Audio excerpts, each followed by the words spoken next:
Hello everyone, how's it going? Welcome back to the channel. Welcome to an album review, a throwback review, this time for So Far, So Good, So What by Megadeth. This is it right here. This is the album. Now, I know there's people that say that this is within one of Megadeth's best albums. For me, it's really difficult to decide. And obviously, a lot of you guys know that my favorite Megadeth album to this day always has been Rust in Peace. Now, I think that album has everything that you want in not just a Megadeth album, but it has everything that you want in a metal album, period. Like, seriously. And this is the album that came out before it. So, let's get into this album. So, with Megadeth, they kinda went in a little bit of a new direction since their first couple of albums. Now, this isn't a complete steer away from their sound, because this is only their third album, of course, and I don't think they completely steered away from the sound that was from their first two albums. Killing Is My Business, their debut album, was definitely a lot more raw sounding, a lot thrashier than anything that they've put out in the 80s, I think. And then, of course, Peace Sells, they started experimenting more a little bit. They started having a little bit more catchier hooks and stuff.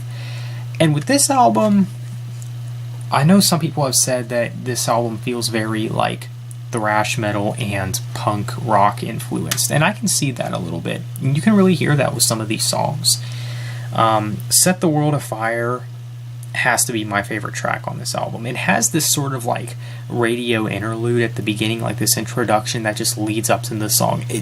I tell you, it's really epic how this song starts, how it builds up into the riffs. Like the riffs, it really sounds like they're really like shredding the riffs. It's really fantastic stuff, and hands down one of the best tracks on the album. And it was actually the first song that Megadeth has ever wrote, but for some reason it never made it onto one of their albums until this one, which is pretty odd, but it's a great song nonetheless. Mary Jane, I think, is a pretty unique song. They kind of experiment with this song as well.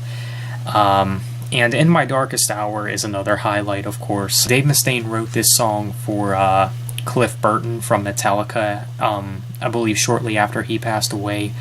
There was a story, I saw an interview with Dave Mustaine that he just picked up the guitar one day after hearing the news of Cliff Burton's passing, and he picked up the guitar one day and just started, I guess, fiddling it with it a little bit, and he just came up with that introduction to the song.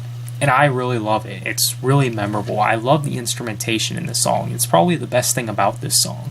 It's such a memorable track, and probably the one I return to the most on this album. A very deep song, I think, and it's one that I can turn on and enjoy anytime, and is a fan favorite Megadeth song, of course. And Liar, I think, is actually a pretty underrated song. Dave Mustaine really sounds angry in this song. Then again, we are talking about Dave Mustaine. He was someone who was very, I guess, aggressive during the 80s and 90s era of Megadeth. Obviously, he's cooled down since, he became Christian. So yeah, he definitely sounds very aggressive in this song. And I actually like, I like this one. It's pretty underrated. Maybe the most underrated song on this album. Now this particular copy of So Far, So Good, So What comes with some previously unreleased bonus tracks. It just comes with some mixes and stuff like that. And I actually like the mixes, especially the one for In My Darkest Hour. It's basically the same thing as the original, but without that little introduction. And it's kind of cool to hear them both side by side, I think.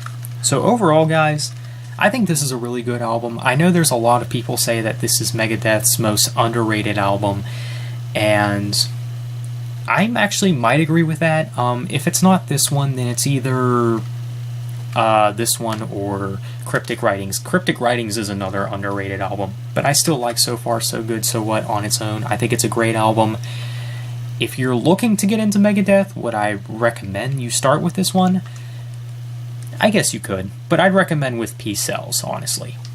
because that was really what really established their sound at the time, I think.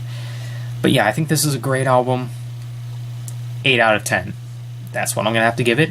It's a good one. Definitely check it out if you like thrash metal, and if you're someone who likes punk rock as well, you might find something that you like about this album. So definitely give it a listen. So overall, guys, that concludes this album review. What do you guys think of the album if you heard it? Thank you so much for watching. Have a good one, and take care.